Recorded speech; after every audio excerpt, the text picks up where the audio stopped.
Hello friends, welcome to मस्ट बनो। This is Anshul. दोस्तों, आज हम जेंडर बायस, ठीक है, जेंडर बायस से रिलेटेड कुछ क्वेश्चन करेंगे जो बहुत इंपॉर्टेंट है और प्रीवियस ईयर में किसी न किसी टेट में आए हुए हैं। ठीक है, तो जेंडर बायस का जो टॉपिक है बहुत इंपॉर्टेंट है, अक्सर पेपरों में पूछा जाता है। ठीक है, तो आइए क्वेश्चन की ओर चलते हैं और अपन क्वेश्चन की प्रकृति जानने की कोशिश करेंगे और हम देखेंगे कि प्रीवियस ईयर में किस प्रकार के क्वेश्चन पूछे गए थे। ठीक है, यहाँ पहला क्वेश्चन है, देखते हैं निम्नलिखित में से कौन सा कथन सत्य है। ठीक है, कौन सा कथन ने पूछा हमसे कि जो कथन सत्य है उसको हमको चुनना है। ठीक है, तो जो पहला प्रश्न में दिया गया है ऑप्शन ए, लड़के अधिक बुद्धिमान होते हैं। ठीक है, ऑप्शन बी दिया है लड़कियां अधिक बुद्धिमान होती हैं। ऑप्शन सी दिया गया है बुद्धि का लिंग के साथ संबंध नहीं है। और ऑप्शन डी दिया गया है सामान्यतः लड़के लड़कियां से अधिक बुद्धिमान होते हैं। ठीक है, तो ये तो एक कॉमन सेंस वाला प्रश्न है। ठीक है, देखिए लड़के अधिक बुद्धिमान है तो ये तो एक पक्षपात हो गया लड़कियों के साथ। ठीक है, ये एक एक पल्ले पर बोल रहा है ना, मान के चलिए ये एक लड़के का तोला है और एक ये लड़की का। ठीक है, ये तराजू है मान के चलिए। ठीक है, अब क्या होगा, अच्छे समाज में हमेशा क्या होगा, इक्वलेंट होंगे। एक अच्छे समाज में हमेशा जो तुला होगा लड़के का, बॉय का और गर्ल का, है ना, या फिर स्त्री का या पुरुष का जो होगा वो क्या होगा, इक्वलेंट होंगे, हमेशा बराबर होंगे। तो वो एक अच्छा समाज होता है, एक अच्छा स्कूल होता है जहाँ पे जेंडर का बायस नहीं होता है। ठीक है, तो देखिए लड़के अधिक बुद्धिमान होती है, एक प्रकार से जेंडर बायस की बात कर रहा है, लड़के पर बल दे रहा है, इसलिए ऑप्शन नहीं होगा। लड़कियां अधिक बुद्धिमान होती है तो ये संभव नहीं है कि लड़कियां बस बुद्धिमान, तो लड़के भी होते हैं। ठीक है, तो ऑप्शन बी ये लड़कियों के पक्ष पे बात बोल रहा है और ऑप्शन ए लड़कों के पक्ष में। ठीक है, तो ये ऑप्शन, दोनों ऑप्शन क्या हैं, गलत होते हैं। ठीक है, ऑप्शन सी दिया गया बुद्धि का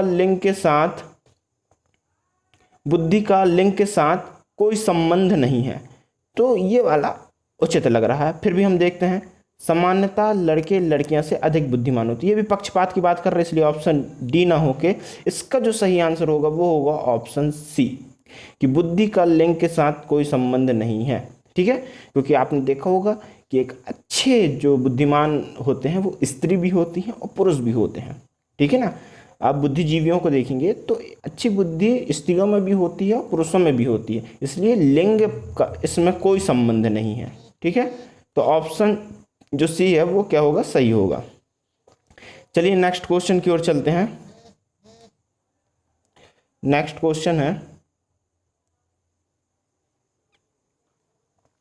नेक्स्ट क्वेश्चन कह रहा है विद्यालय में लिंग भेदभाव से बचने का सर्वोत्तम तरीका है। देखिए सी टेट में आया हुआ प्रश्न है। ठीक है, ऐसा ही प्रश्न सी टेट में आता है और भी स्टेट टेटों में भी आते हैं ऐसे प्रश्न। ठीक है ना, तो क्या पूछा है, विद्यालय में लिंग भेदभाव से बचने का सर्वोत्तम तरीका क्या है। ऑप्शन ए, पुरुष एवं महिला शिक्षकों को समान संख्या में भर्ती करना। क्या ये लिंग भेदभाव से बचने का सर्वोत्तम तरीका है? तो कहीं ना कहीं हो भी सकता है। ठीक है, और ऑप्शन देखते हैं, विद्यालय में लिंग भेदभाव को दूर करने के लिए नियम बनाना और कड़ाई से उसका पालन करवाना। देखो कड़ाई शब्द नेगेटिव शब्द होता है। ठीक है, वो कोई भी नियम कड़ाई से अगर पालन करवाते हैं तो वो नियम विद्यालय में जो कार्यरत शिक्षक भी हैं और पढ़ने वाले विद्यार्थी उनके ऊपर क्या बन सकता है, बोझ। तो इसलिए बी ऑप्शन तो बिल्कुल नहीं होगा। ठीक, सी देखते हैं, संगीत प्रतियोगिता के लिए लड़कियों की अपेक्षा अधिक लड़कों का चयन करना। तो ये तो एक पक्षपात वाली बात हो गई, लड़कियों की अपेक्षा लड़कों का चयन करना, पक्षपात वाली चीज़ें हम हमेशा कट रहती हैं।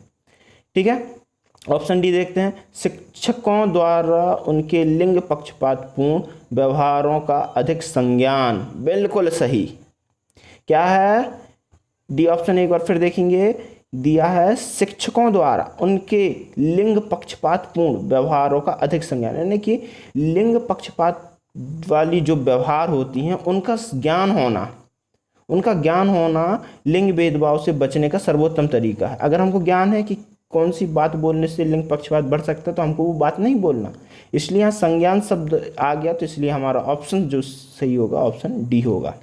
ठीक है, ए बी नहीं होगा, क्योंकि बेस्ट ऑप्शन क्या है, ऑप्शन डी, शिक्षकों द्वारा। क्या दिया है, शिक्षकों द्वारा उनके लिंग पक्षपातपूर्ण व्यवहारों का अधिक संज्ञान। देखिए, लिंग पक्षपातपूर्ण व्यवहारों का अधिक संज्ञान अगर शिक्षक को है तो भेदभाव से बचने का ये सर्वोत्तम तरीका हो सकता है। ठीक है, आई होप सो कि ये वाला जो क्वेश्चन है क्लियर हुआ है। और इंपॉर्टेंट क्वेश्चन देखिए सीटेट 2012 में पूछा गया प्रश्न है। ठीक है, चलिए नेक्स्ट देखते हैं। नेक्स्ट प्रश्न क्या है? एक अच्छी पाठ्य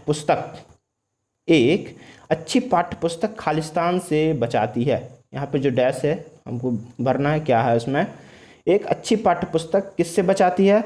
लैंगिक समानता से, सामाजिक उत्तरदायित्व से, लैंगिक पूर्वाग्रह से, या लैंगिक संवेदनशीलता से। तो इसका सही आंसर क्या होगा? अगर ऑप्शन ए में लैंगिक असमानता होती, क्या होती? लैंगिक असमानता, तो हमारा ऑप्शन ये सही होता। परंतु यहाँ पे दिया गया है ऑप्शन में लैंगिक समानता से बचाएगी पाठ्य पुस्तक, तो ये तो गलत हो जाएगा। लैंगिक असमानता से बचाती, ना कि लैंगिक समानता से। तो ऑप्शन ए कट गया। सामाजिक उत्तरदायित्व से बचाएगी, ये तो गलत बात है। ठीक है, उत्तरदायित्व से हमको जागरूक बनाएगी, ठीक है ना, या उसके प्रति सचेत करेगी, जागरूक करेगी, तो ये सही होता। पर बचाती नहीं है। उत्तरदायित्व से बचाना मतलब इससे भागना हो गया एक प्रकार से, तो ऑप्शन तो नहीं होगा। लैंगिक पूर्वाग्रह, तो इससे हम थोड़ा सा, ये हमारे लिए बेस्ट ऑप्शन है, पर डी भी पढ़ना जरूरी है। लैंगिक संवेदनशीलता, तो लैंगिक संवेदनशीलता से बचाएगी, तो फिर तो ये गलत हो जाएगा। फिर हम किसी भी महिला पुरुष के प्रति संवेदनशील नहीं हो पाएंगे, है ना, अगर पुस्तकें बचाने लगी तो इसका जो सही आंसर होगा ऑप्शन सी, लैंगिक पूर्वाग्रह से बचाती है। बिल्कुल सही। पुस्तक पढ़ने से जो हमको ज्ञान प्राप्त होता है वो लैंगिक पूर्वाग्रह से क्या होता है? बचाती है। कैसे लैंगिक पूर्वाग्रह? सुनिएगा जरा, कि जो एक प्रकार से हम कह सकते हैं कि क्रिकेट ले लीजिए। क्रिकेट क्या है? केवल लड़कों का खेल है। ये क्या है? लैंगिक पूर्वाग्रह। एक लैंगिक पूर्वाग्रह ये भी है कि खाना जो है, खाना केवल महिला ही बनाएगी, खाना केवल महिला बनाएगी, ये एक प्रकार का लैंगिक पूर्वाग्रह है कि पुरुष नहीं बना सकते, है ना। तो ये सब जो पूर्वाग्रह हैं कि कुछ चीज़ें महिलाएं कर सकती हैं, कुछ चीज़ें पुरुष ही बस कर सकते हैं, ठीक है, तो ये सब क्या है कि लैंगिक पूर्वाग्रह के अंतर्गत आता है। ठीक है, जो संगीत है वो केवल महिलाएं गा सकती हैं, पुरुष गाएंगे तो वो नहीं। नाचना केवल महिला ही नाचेंगी, पुरुष नहीं नाच सकते, ये क्या है? एक लैंगिक पूर्वाग्रह है। तो पुस्तक हमको क्या लैंगिक पूर्वाग्रह से बचाती है, ठीक है, क्योंकि हमारे अंदर वो ज्ञान भर देती है पुस्तकें, ठीक है, जिससे हम जागरूक हो जाते हैं और एक प्रकार से अच्छे शिक्षित हो जाते हैं, जो लैंगिक पूर्वाग्रह से हमको बचाती है। तो आई होप सो कि ये वाला प्रश्न आपको क्लियर हुआ है। ठीक है, सीटेट 2012 में वाला प्रश्न पूछा गया है। ठीक है।